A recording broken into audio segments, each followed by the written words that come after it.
Truebies. Hello, my Truebies. Hello, my Truebies. Hello, my Truebies. Hello, my Truebies. My name is Alicia Corpening, and I am the Executive Director of Feed the Soul and founder of Clubhouse Essentials. So today, I just wanted to take a moment and walk you through the process of what food justice and food access looks like for us today versus what it looked like when we first started. So many of you know when Feed the Soul first began, we started off as a food delivery organization. We partnered with organizations like the Greater Cleveland Foodbank, Garden Valley Neighborhood House, and many others along our journey to deliver food, not just in the central community, but throughout Cuyahoga County. And so throughout that journey, you guys know that we came up with this neat idea of Clubhouse Essentials because we realized that food access was just one portion, that families had many barriers outside of just being able to get fresh food. So I'm going to take a moment and walk you through the process of what it's like of being a member of Clubhouse Essentials today and what that looks like as it relates to food justice. So there's some things that we see when we are looking to address the barriers around food access or access to resources in general. And so most of the time you have other races or cultures who look at the Black or the brown community and they see one type of person or one type of individual. And so I want to take this moment and credit an article that I read recently by Christian Farmer, and she talked about there are two different type of Black people, that there's the Black corporate people who has a degree and can afford, they have a Whole Foods at the corner of their street and do not really understand not having access to fresh produce or not having access to fresh meat or grass-fed beef, right? So today we're going to use our mock member, Ms. Ashley Bethune, to actually go through our RX program and talk about her situation. So Ms. Ashley calls in, and she's been a member for the last 2 years. And she calls in and she says, well, I'm receiving food stamps now. I get my food stamps in the beginning of the month. This is how much I get. I get a reload at the end of the month, and this is how much I get. And so for this example, her at the beginning of the month, she gets $224, and at the end of the month, she gets $94, which totals at $318 per month that she's receiving for her food stamps. She then goes in to explain to us how she is utilizing her food stamps at stores like Save-A-Lot and Aldi's, because those are the closest grocery stores to her community. Now, she goes in to say that the meat that she's paying for is priced at about $17. She's only able to buy about 3 things of meat, and this is what this looks like. And she doesn't have enough stamps to carry her through, and she really needs canned goods. And so, with the information, after listening to Ms. Ashley, to listening to what her concerns are, listening to actually what her income is and what her expenses are, our job is to go in and make that task a little bit more easy for you. So Ms. Ashley, she also goes in to talk about how she does not have transportation and so forth. So what we think about is not just food access, but transportation, budgeting, meal planning. How can we utilize these things, our tools, our resources, our partners, to make this job a little bit more easier for you? How can we encourage you to eat healthier or to access healthier food, or to keep your food stamps and not sell them, or to budget the food stamps that you have? So realistically, $318 a month to feed a family of 3 is not a lot. If you think about the cash we spend on food, you're spending like $70 to feed a family of 3 per day. And so you do the math, that's not really going to get you through 30 days or even 31 days. So what we do is we look at our RX plan, which is this form, and I post it somewhere on this video, and we set some goals, some physical goals, some mental goals, some spiritual goals, and some financial goals. And so what we did first was, after analyzing that information and taking it, updating her membership, was go ahead and create a budget for Miss Ashley. And so we use the 30-30-40, so kind of this profit first method. And so the first thing is 30% is $95.40. Another 30% of that is $95.40. And then that leaves Miss Ashley with $127.20 to grocery shop with. And so we broke that down to say her freezer food, we're going to spend $127 a month on freezer food. So that's your meat. So that's your things like your salmons, your chickens, and so forth. Your burgers, whether you are buying it in bulk, like from a meat market, or if you are buying it, individually wrapped. So we encourage you to definitely shop in bulk when you are getting these items, because bulk lasts longer. So if I go to the grocery store and I spend $30 on a bag of chicken versus the George's wings that come in a bag, I can then break those down into like Ziploc bags of maybe 12, 15, 13, 14, however you like to divide it, between how many people you have inside of your home. Hope you get that. If you have questions, don't forget to ask. Refrigerator, $95.40 is going to be used for our refrigerator food. So that's going to look like things like our milk, our eggs, our butter, sometimes our dressing, because the dressing that can be a perishable item, but once you open it, usually you have to refrigerate it. So you kind of can put that on either your refrigerator or your cabinet food. It does not matter. Your sour creams, all of those things. Then you have another $95.40 that we are going to spend, and we're going to budget that on our cabinet food and our produce and vegetables. Reason being is because produce and vegetables, we have a couple options for shopping around for those things. So most people are like, oh, I want to stay away from the food bank or free giveaways and things of that nature. I would rather just go spend my stamps or my cash on that. Well, these things can come in handy when you are on a budget. And so with that being said, you want to look at, well, what is the local food bank or local food giveaway giving away when it comes to produce? Do they have potatoes? Do they have onions? Do they have bags of grapes? And do they have lettuce? And so giving you some insight about how the food bank works. All of your local grocery stores, whether it's your Save-A-Lot, your Days, your Whole Foods, your Fresh Times, all of those grocery stores, they all have a sell-by date. And so it doesn't mean that food is spoiled. It means that this food needs to be off of our shelves by this date. And so when they get that sell-by date, when they are closely approaching it or when they have reached it, they typically give their food to second-party organizations or nonprofit organizations, including the food bank. Any nonprofit can go and actually create this process. The food bank just has a larger capacity on holding this food and being able to distribute this food. And so that's why it typically goes there or to your local food bank versus any nonprofit. But any nonprofit has the ability to go and middleman and collect some of that food. So with that being said, that food then goes to the food bank, and the food bank distributes it either directly to you as the individual or to nonprofits like Feed the Soul, and then we distribute it to the community or to our members. So you have a ton of different options when it comes to that. You can always go to the food bank website, and you can type in your address, and they have like this little map thing or your zip code, and it'll tell you what locations and giveaways are close to your neighborhood and when they are actually distributed.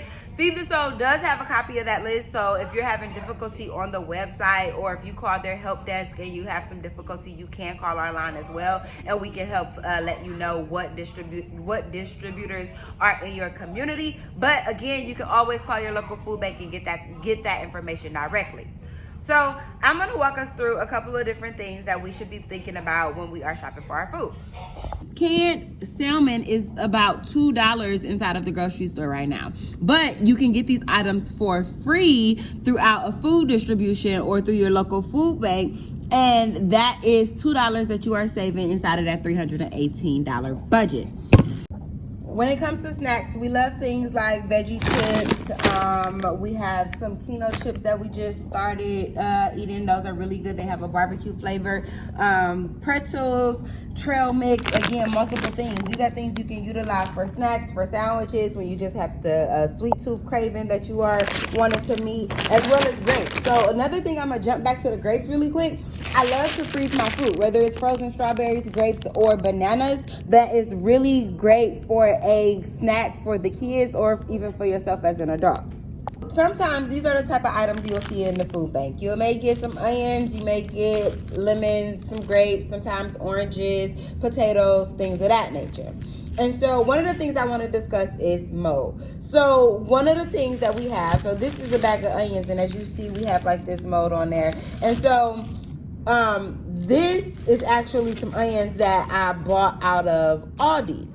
And so this did not come from the food bank, but as you can see, it has that same thing. Like I bought these out of Aldi's, it has a mold on there. And it's this misconception that all food that comes from the food bank is molded, spoiled, or old. What happens is some of those things are, again, close to the sell date. And if it goes to a distributor, sometimes it comes to us from the food bank and it already has mold on it. And us as an organization has to have some protocol to actually disperse it of that molded food, because we are not allowed to distribute molded products to you as a member or individual. Now, I do want to be transparent that it happens sometimes. Sometimes the human eyes miss some things, and not that it is okay, but just understanding it's not a bad quality of food because you've seen mold. As you can see, these came from Aldi's and the same thing has happened. So that's one thing. Cabinet items, again, you want to look at things like your bagels, or your pantry items, things like your bagels, your potatoes, your breads. These are all things that can spoil and go bad, so you are going to eat these things quicker than you would anything that's in your pantry. However, these are items that you want to be shopping for, because when you are making multiple, you can use these items for multiple different meals. So with wraps, you can do tacos, you can do fajitas, you can do quesadillas. You have 3 different meals that you can create based off of this one product. Potatoes can be put inside of a soup. These can be cut up as French fries. You can have them for breakfast, lunch, dinner. It does not matter. So you always want to have you a bag of potatoes. Bagels are great for, again, breakfast, lunch, dinner. If you want a quick snack, if you want a bagel sandwich, if you want a bagel and cream cheese. Again, multiple meals is what you want to think of when we are shopping for our food. Now let's get into food bank type of food. So this is what I love the food bank for. Okay, so my rices, my beans, my quick oats, like that is something amazing, as well as my canned goods. So we broke down that budget earlier and we talked about how much of that was for pantry food. But if you utilize the free food that comes from places like the food bank and other distributors, or even your local farms. So a lot of people don't know that you have local gardens and farms who have free produce, especially throughout the summer and springtime. You can just go into these local gardens and pick the produce, pick apples, pick peaches, pick peppers and bell peppers, and you can have those things. Some of them, for example, like Ridolph Farms also has Farmer Jones, and Farmer Jones Market actually accepts food stamps. And so you can get your produce at a lower cost. There's another organization, and I'll find their information and tag it, but they do reduced cost produce weekly, and she also services a hot meal. And so organizations like that and utilizing services like that makes this $318 budget go a long way. So going back to this food, right? So we have beans, we have some Great Northern beans, and we have some rice. And so you have enriched rice? Is that what is it called? Yeah, enriched long grain rice. And then they also have wheat rice is usually what you see. And so the thing with these, a lot of people say is, okay, I don't know how to cook it. And so we'll have another video for that one. But remember, when you are a member here at Clubhouse Essentials, that is something that we go over. Well, in our nutritional classes, in our Nourish the Body classes, how do you cook whole grain rice? How do you long grain rice? How do you cook these things? How do you cook beans?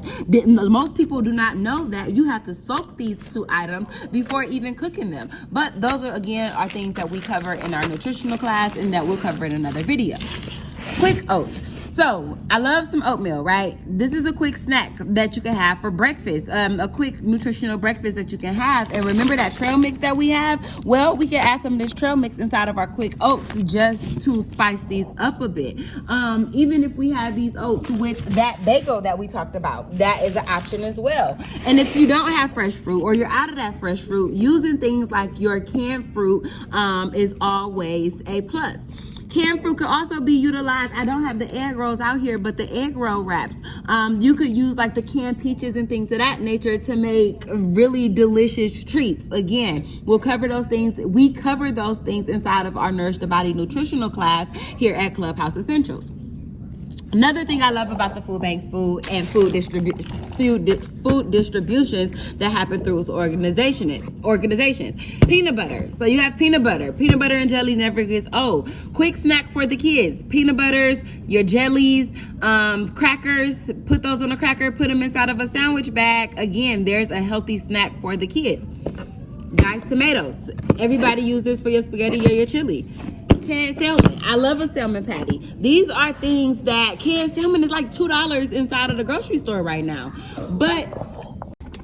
So almond milk, I know there's this misconception that it's like, oh, it's this expensive thing, but you have several brands. So this is a Friendly Farms brand that we utilize. As you see, this does not expire until April 27th, 2022. And so one of the things that I love about almond milk is that the expiration date is so much longer, and even a sell-by date is much longer than your regular dairy products or your regular 2% or whole milk. Whether you use sour cream or sour cream substitute, your cheeses, things of that nature, again, multiple uses, whether you are using it for nachos, tacos, or any of those things, multiple uses, but those are something, sour cream and your dairy products are something that will go fast. And then you have this other type of Black person who has these other barriers, has this more difficult time, has a Save-A-Lot at the corner of their street, which is like a walk-in ticket to the hospital, right? And so, and then there's this disconnect. So you have disconnect within other cultures and the brown culture, but then you also have this disconnect between the brown culture and ourselves. And so the things that we look at here at Clubhouse Essentials and throughout Feed the Soul is how do we truly address those barriers? Delivering food is one method, right? And giving you access to this produce or to these resources is one method or one thing. But how do we really dive into addressing the barriers around healthy food access? When you get Great Northern beans, do you know how to cook them? When you get whole grain rice, when you see the bread with all of the oats and the seeds and whole grains on them, like, why do you shy away from that? And what we find is, one is fear, and another thing is a lack of knowledge. These are not the things that we see inside of Save-A-Lot. So 9 times out of 10, you're not going to get those things. Whether we're talking about that dressing that we purchased out of the grocery store or that peanut butter that we got from our local food bank, all of these things contribute to, one, having a healthy diet, two, budgeting our food stamps or our resources that come inside of our doors, and three, actually meal planning and preparing for what it is we are going to eat throughout the month.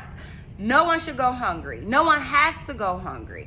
Not saying that it is a choice to be hungry. What I am saying is utilize your resources. And if you do not know what resources are available to you, get online, reach out to your local organizations, or come down to the Clubhouse so that we can help and assist you on your journey of budgeting, financial freedom, healthy food access, building health, wellness, and equity in your community. So again, my name is Alicia Corpening. I am the Executive Director of Feed the Soul and founder of Clubhouse Essentials. And I hope that this video was helpful for you or someone that you know. So share it, like it, comment, subscribe, turn your notifications on the post, send us an email, give us feedback, click the links in our bio, stay connected however you can.